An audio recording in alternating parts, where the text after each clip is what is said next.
Welcome back to Goldfish for You. As winter's approaching and the jobs are starting to dry up, I'm going to turn my attention back to this. So 2 years ago I started doing this little project and didn't get any further with it. We sort of ran out of ideas.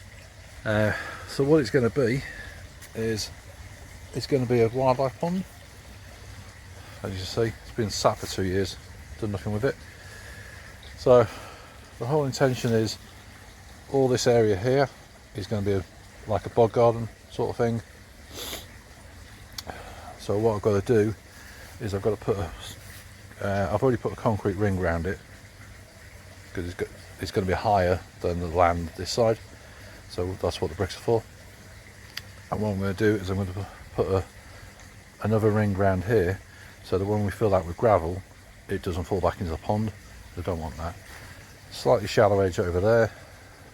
Obviously I've got to move all those bricks out of the way.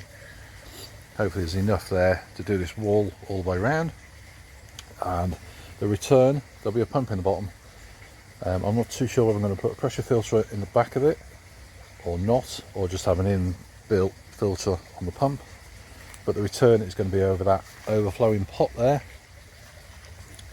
which when I had it up and running looked quite nice, quite smart. Does need quite a large UV on it, so that probably indicates pressure filter or an inline UV or something like that. Probably needs 11 watt because it did get really green with algae last time round, because I have had it running in the past. So it's going to sit in its own little basin up the top there. Also I've got to clear all this grass, whatever, sort it all out, get rid of all the weeds, and measure up and get my liner on order. I don't particularly need underlay because I've got loads of underlay from other jobs I've done. So this is one for ourselves. There'll be another pond, but this is just for wildlife. The wife's been nagging me for years to get it finished, so we might have a crack at that this winter and get that done. There's only 2 jobs to do this winter, this one and a deck down the other end. But apart from that, unless I get called out for another job, that's about it. The wheelbarrow for the soil that came out that hole, and all those bits of liner, underlay and whatever going in the bin. So yeah, that's where we're at. I'll show you the progress of this as we go along. I've got to clear it out, get all the water out of it. The problem is it's clay, so every time it rains it fills up with water. It's one of the reasons for the delay on it. I was looking for a period in time when it's not going to rain. Next week is going to be quite nice apparently, apart from Tuesday, which is going to rain. Anyway, that's where we're at, that's what we're doing. As you can see, I've cleared most of it. Doesn't really show, but it's quite a big plot. So the soil is going to be just over those bricks here, around the bottom of the Acer.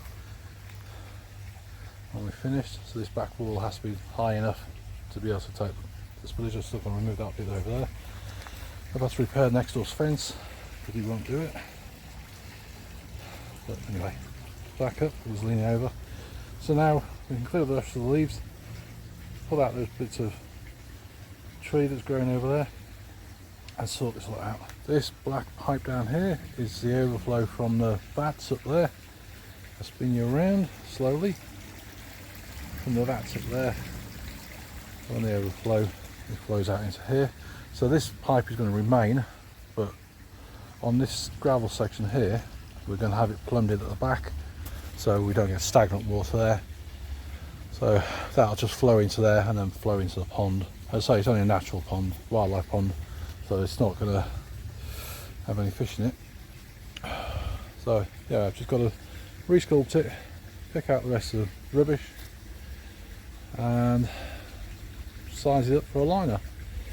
I've got some pieces left which I'll probably do that, and that little drop from the bowl into the pond itself, so we'll probably just the liner for the pond itself. So we'll turn around, there's quite a big piece there and some bits and pieces lying around. Anything that can't be used I'm just going to bin it, and I think we've got enough underlay for it. That piece there, which is doubled over, and I've got a load more in one of the sheds from left over from jobs, so I've got plenty of that. Even though liners do tend to come with underlay as well. So the way this is going to work, this pump's going to sit in the bottom there. It's going to be pumped out and it's going to feed that overspilling pot there. What we might do is put a divider in it so that we can run a separate pipe down here, so that in winter or whatever, when we're not topping up the vats too much, we can still run some water into here. We'll just tap it off and then we can just run slow trickle into here, so it'll run back into the pond itself. So that's the idea, and that's what we're going to do. Anyway, I'll leave you there and get on with it, and I'll catch you in the next one. Alright, laters.